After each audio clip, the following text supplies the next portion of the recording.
Well, hello everyone, this is James coming at you with another awesome video about how to promote those affiliate links online. The whole purpose of this channel is to share with you different tools, strategies, and ideas that it comes to promoting affiliate links online. Okay. Now, today we're going to talk about what is a call to action and why is a call to action so important. What is a call to action? Now, remember, you must take massive action. You must act. You must take action. And you are to do this daily. Massive action daily. Do this daily. You must be a thankful person. You must give thanks. Remember that there is greatness within. You are designed for greatness. You can do great things. Okay?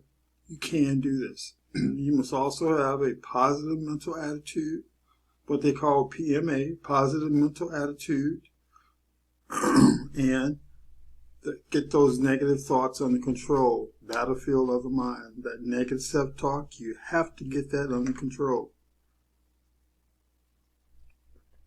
Alright, so let's go ahead and get started. Now, what is a call to action?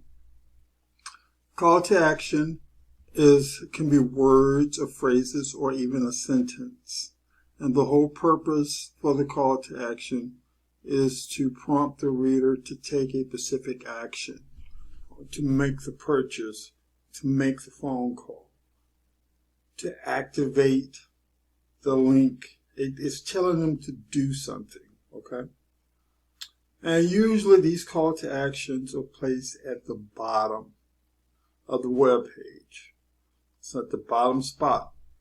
Some instances you will see them in the middle, but then you will also see it at the bottom. I've never seen a call to action at the beginning. I typically have seen them in the middle or at the bottom. Just about all of them are at the bottom.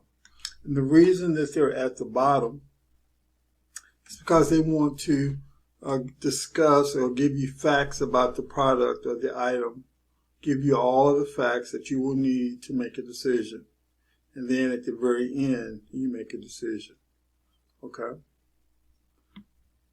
So this call to action may look something like buy this product, grab a download, sign up for a newsletter, read the rest of the articles, and share the content on social media. You see that quite a bit where they do share, like, and subscribe. Okay? Share, like, and subscribe.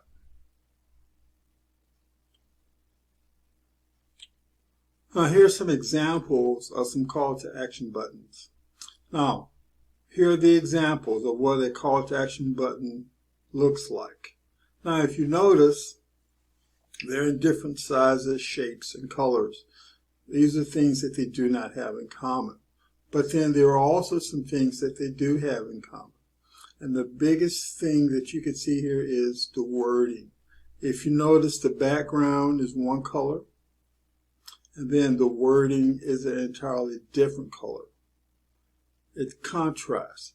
And it's done that way deliberately so you will know where to go to act. So they don't want any misunderstandings or misinterpretations or where do I click? It's clearly marked. Okay, clearly marked. Now, in the upcoming slides, we're going to talk about the common types of CPAs, the common types of call to actions, and then where do you most commonly see them at. Okay, the common types of call to actions. This is content. Now you will see them on videos, media posts, and podcasts. Okay, this is where you will most commonly see a call to action. This is the content that you will see it in. Okay. Now, the most common places you will see a call to action. So we looked at what content. Now let's look at where you will see one. You will see them.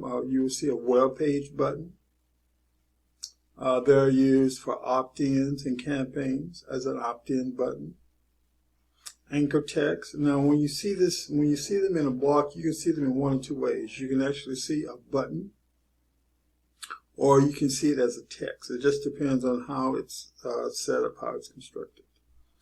You will see buttons or text in emails, see them in emails, and then you will see them in social media posts, okay, in the social media posts.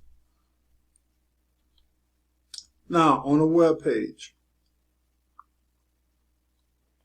let's talk about these buttons that you will see on a web page. Now, this is the most common place for a call to action. Now, remember, the call to action is they want you to actually act on something, to make the sale, to sign up. Click now. They want you to do something, okay? And to do it now, not later, but now. Now, okay, let's talk about the design of a call to action button. I already discussed this previously. Let's see, they will be large, and a lot of them are framed, okay, and they're part of a page. Okay, the CTAs will be larger, and they will stand out or stand apart from the rest of the page. Colors. Now, the call to action, let's take for this, let's say if the background of the call to action is green, then it will be supported by a different color text. The text would be one color, and then the background would be an entirely different color, okay? And then the copy, that is, when we say copy, we're talking about the actual sales letter. The purpose of the copy is to lead your eyes to the call to action button. Okay, so they want you to go down this page, just go down the page, go down the page, go down the page, and then click at the bottom. Okay? Now, as an opt-in campaign button, what does it look like? What will we see? Now, typically your opt-in campaigns you will see something like a pop-up menu, a pop-up button. You will see a slide in the box, slide the box. And then sometimes you see a floating bar. Okay, so you got a pop-up, box, slide the box, slide in the box, slide it over. And then you see a floating bar. Okay, now these buttons need to be short and catchy. Okay. Short and catchy. The copy, that is the actual sales letter. That's referred to as copy. The copy needs to be powerful, and it needs to call for action. Okay. Now, the reason you want good copy is that viewers will only have a few minutes to look at the ad.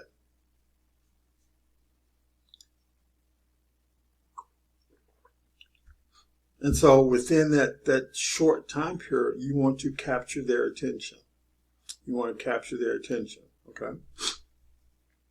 Now, let's see, the eyes will land on the bottom. And then when it gets to the bottom, they will be tempted to click. This is the whole purpose of the design. In the sales letter, we're preparing you for the sale. We're getting you ready. We're telling you the facts. We're getting you ready. Then at the very end, we ask for it. Ask for the sale. Ask for the close. Now, in a blog, you will typically see a call to action button in a blog. When you see it in a blog, it will be maybe a button, or it could be a text. Now, if it's a text, it will be a different color. And the reason it's a different color is they want you to be aware that if you press these group of words that are a different color, it will take you to another page. Okay, that's the whole purpose for that. All right. And when you see it in a blog, it'll look something like this. check out our tutorial. Okay. Now this is a great call to action. This is an example of a call to action.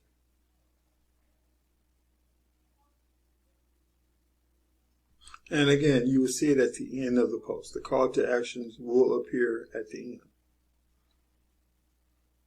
Okay, in emails, what does it look like? Now, when you see a call to action in an email, it's going to look something like this. It's going to say, these are examples. Read the full article. Download the resource. Now, they're giving them action points. You tell them specific things to do. Okay, you're giving them an action point. Take advantage of the discount or a freebie. Okay, now this is a good way to get people to exchange their personal information. Okay, you want their email address, and in exchange for the email address, you offer them something for free or a discount. It has to be something of value.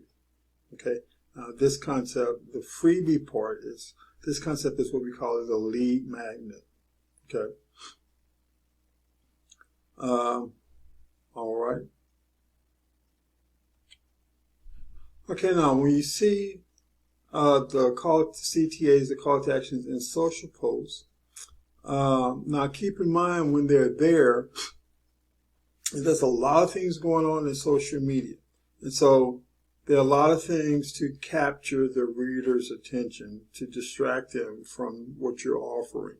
So you need to keep that in mind. Okay, you need to make sure that your button or your call to action is clear, that it can be easily seen, and that the instructions are very clear. Okay, and the reason we're doing this is because on social media, other things are fighting for the user's attention. Okay, so the CTA needs to be focused, and it needs to be about the offer. Okay. And very straightforward. Okay, now let's review call to action. We've talked about the different types of call to action, where you will see the call to action and content. And then we also looked at the common places you will see call to actions. Okay, now here are some examples of what a call to action button looks like. Here are some examples. All right. Now, if you notice, there are different colors and different shapes, different sizes. That's the difference. But if you notice, all of these buttons have something in common as well. And the thing that they have in common is the color scheme. If you notice, you have the background one color. That's the button is one color. And then they put letters on top of it, and it's entirely different color. And they put these color combinations together so that you can easily see the button, and it's easy for you to click. It's easier. Okay? And this is why they use these call to actions like this. All right. Now, this has been James. I've talked to you today about what is a call to action, the importance of a call to action. Where would we see a call to action? Okay, now remember the call to action is, just as the name says, you're calling the people to do something. Okay, you're asking for the sale. You're making the close. Okay, this is the closer. And typically these call to action buttons are in the middle, but most of them are at the bottom. I've seen a few in the middle, but most of them are at the bottom, okay? Now, remember that there is greatness within. You are designed to do great things. Also, remember that you need to like this page, share the video, subscribe. If there's a topic you would like for me to cover, send me a note. Let me know. Okay, drop me a message. And I'll do my best to do the research and to create a video about it if possible. Let's see, you can do great things. There's greatness within. You must have a positive mental attitude, PMA, positive mental attitude. You have to get those negative thoughts under control, that negative self-talk. You must get that negative self-talk under control. There's just no way around it. You have to be a thankful person. Be thankful. Take massive action every day, every day, every day, every day, every day. Massive action. You need to be a person that acts on things, okay? It does no good to get the information, hold on to the information, but then do absolutely nothing with the information. I understand gathering information. I have that concept down really well. But once you have gotten the information, once you start to understand the information, then you need to take action. Okay? Take action so that your dreams and goals can come to pass. So you can say, hey, I am living the dream. All right? So I like to end with this. Until we meet again, may the Lord continue to bless you. May He smile upon you. May He grant you His favor and give you His peace. Have a great day. This has been James.